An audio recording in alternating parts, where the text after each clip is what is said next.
vais demander maintenant de venir, de venir ici. Vous parlez de l'art, Eric. Alors, Eric Orsena, nos deux keynote speakers de ce matin. Eric Orsena, bon, même si on ne le présente plus, je dirais quand même qu'il est membre de l'Académie française, écrivain et surtout économiste des matières premières et de l'agriculture. Et à côté de lui, Madame Françoise Benamou, qui est économiste, professeure des universités, membre du collège de l'ARCEP. Je leur passe la parole. Très bien. Merci Aubert. Bonjour à tous. Je voudrais vous faire part de 3 convictions. La première conviction, c'est que la question de la relation des êtres humains avec leur planète, la Terre, n'est pas réglée. Et que la question de l'alimentation de bientôt 9 milliards d'êtres humains n'est pas réglée non plus. Donc on est dans un sujet qui est un sujet d'agriculture au pluriel.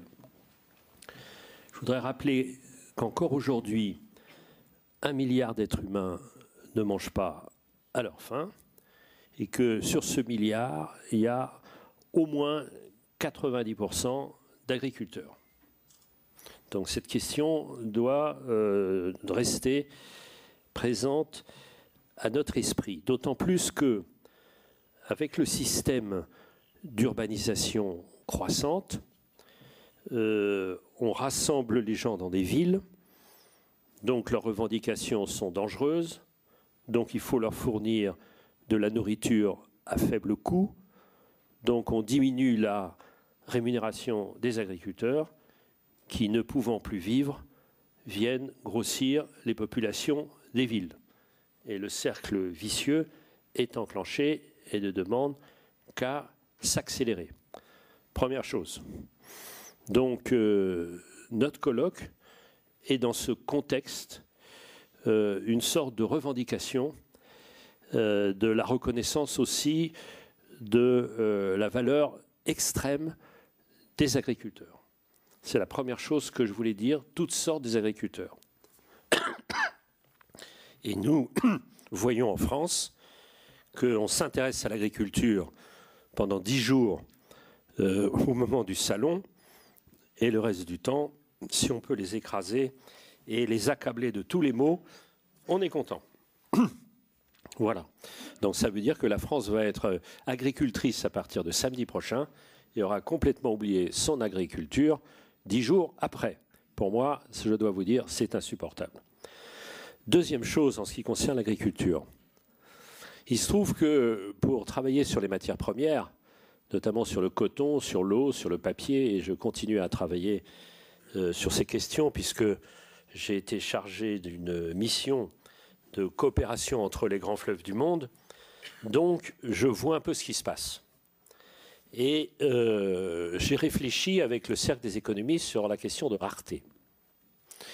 Et on a distingué assez facilement des fausses raretés, qui étaient des raretés qu'on pourrait dire paresseuses, qui étaient juste liées au fait qu'on n'avait pas suffisamment investi, et puis des raretés qui étaient des raretés opiniâtres, c'est-à-dire des raretés inscrites dans la finitude de notre planète. Et alors, quand j'ai eu achevé mon tour du monde de 2 ans et demi sur les questions d'eau, tout le monde m'a dit « Alors, il n'y a pas d'eau ». Mais s'il y a de l'eau. 9 fois sur 10, il y a de l'eau. Simplement, il faut que l'eau soit montée dans la hiérarchie des objectifs. Et comme ceux qui ont le pouvoir ont de l'eau, et ils s'en moquent complètement que les autres n'aient pas d'eau.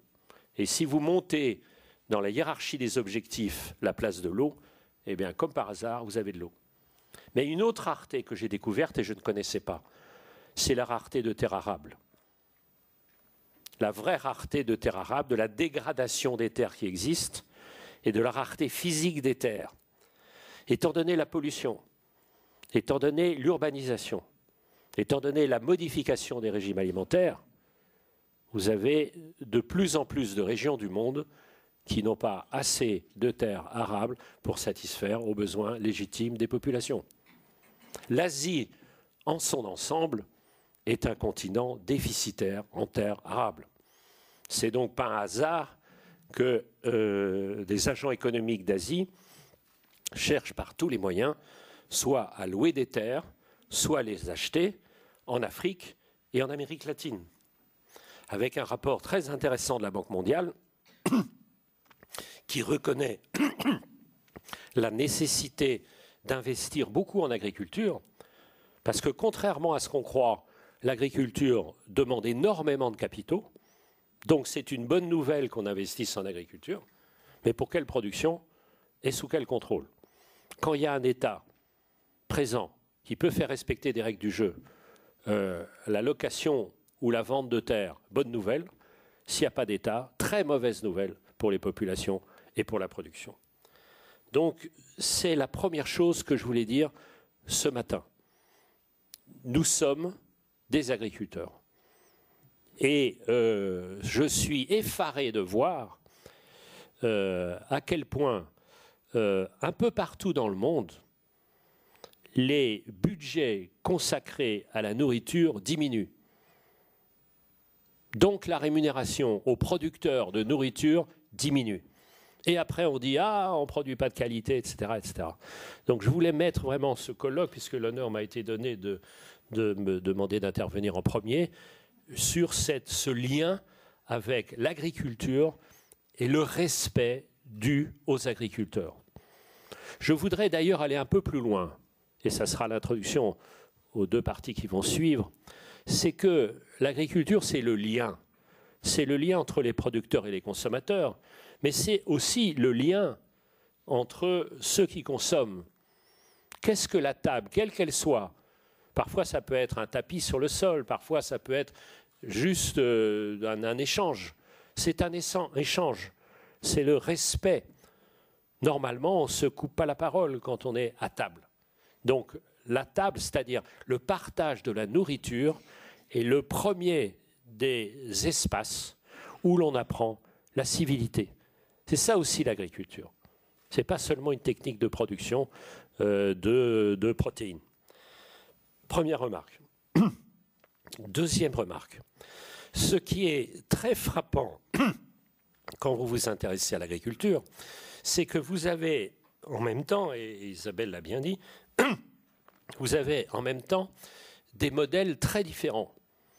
Et il ne faut jamais dire, me semble-t-il, l'agriculture, mais les agricultures. Il ne faut jamais dire ministère de l'agriculture, mais ministère des agricultures qui sont en même temps. Parce que souvent, quand on dit l'agriculture, ceux qui sont très puissants se cachent derrière cette diversité en disant « oui, on est tous pareils ». Ce n'est pas vrai. On n'est pas tous pareils quand on a 800 hectares ou quand on en a 40. Ça n'a rien à voir. Donc il faut saluer toutes ces diversités-là. Et alors ce qui m'intéresse, et je pourrais parler longtemps sur ce thème qui me passionne, c'est l'articulation, évidemment, Isabelle l'a dit aussi, entre la culture et la tradition, mais c'est ce que vous avez en même temps. Vous avez l'extrême de la tradition et en même temps la pointe de la modernité. Et ce qui m'intéresse dans tous les modèles qui vont être présentés dans ces deux journées, c'est la précision de ces agricultures. Parce que ce n'est pas parce que vous êtes dans la tradition que vous n'êtes pas dans la précision, au contraire. Mais en même temps, vous pouvez accueillir la modernité. Et ce qui me frappe énormément dans tous ces modèles, c'est que vous avez la tradition, mais en même temps la recherche, sans arrêt.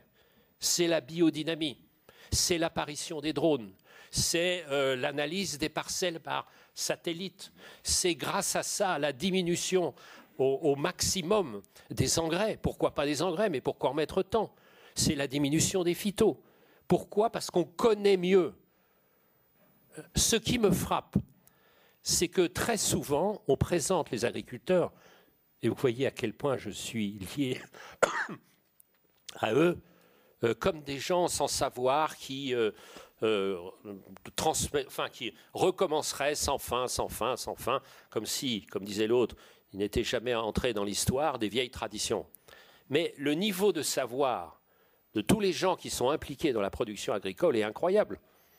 Ce n'est pas bac -5, c'est bac +5, +6. Donc quand un certain nombre de journalistes ou de photographes présentent les journalistes, les agriculteurs, toujours au-delà de 80 ans, et avec au maximum 3 dents qui leur restent, ça m'est insupportable. J'en ai marre de cette nostalgie larmoyante. Ce n'est pas du tout comme ça que ça se passe. Ce sont des savants de la tradition, mais aussi de la modernité. Et quand je dis la concomitance, c'est ça aussi. C'est des lieux d'extrême recherche à chaque fois. Et c'est pour ça que j'aime tellement. Le seul fait d'analyser en bordure de parcelles le recours à des bandes herbacées, mais ça change tout évidemment. Ça change tout sur l'accueil des alliés contre les ravageurs. Et donc c'est d'une intelligence inouïe, c'est tout à fait passionnant.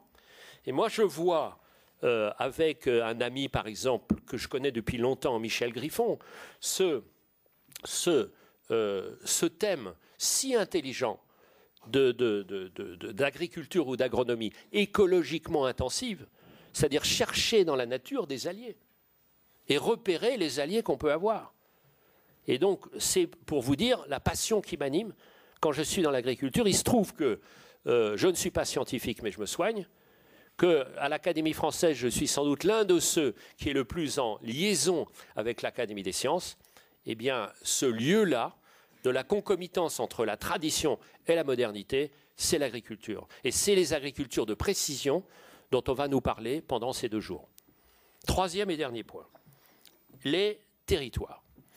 Plus ça va en tant qu'économiste, et d'ailleurs en tant que citoyen, je me demande quels sont les espaces pertinents d'action et de solidarité. Est-ce que ce sont les nations?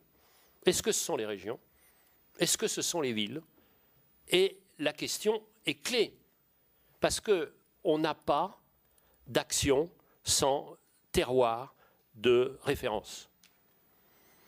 Trop souvent, on a donné le monopole à l'histoire sans oublier la géographie. Et moi, j'ai une définition du vin qui m'a été donnée en Australie, où on me disait, qu'est-ce que le vin? C'est de la géographie liquide. Donc oui à la géographie, parce que c'est là où il y a le ressort. C'est là où il y a l'identité. Au lieu de ces anonymats souvent de la finance, quelle histoire on raconte? Comment veut-on avoir de l'énergie si on ne sait pas quelle histoire on raconte? Et moi, quand j'ai consulté le programme de ces 2 jours, chaque fois, c'est une histoire qu'on raconte.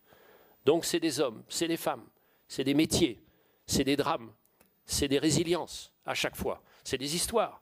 Et c'est là où ma position d'économiste rejoint ma passion de romancier. C'est-à-dire, il était une fois un terroir. C'est ça qui est donné dans le terroir. Et c'est ça que nous cherchons aujourd'hui.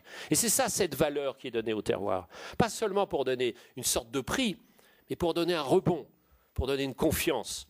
Et qu'est-ce qui est cherché aujourd'hui? C'est justement ça, une reconnaissance. La reconnaissance, ce n'est pas pour bâtir un musée, c'est pour construire un port, pour pouvoir se lancer vers des nouvelles aventures. C'est pour ça que je suis profondément fier et, comme vous le sentez, déterminé d'être de cette aventure des climats de Bourgogne. Je vous remercie.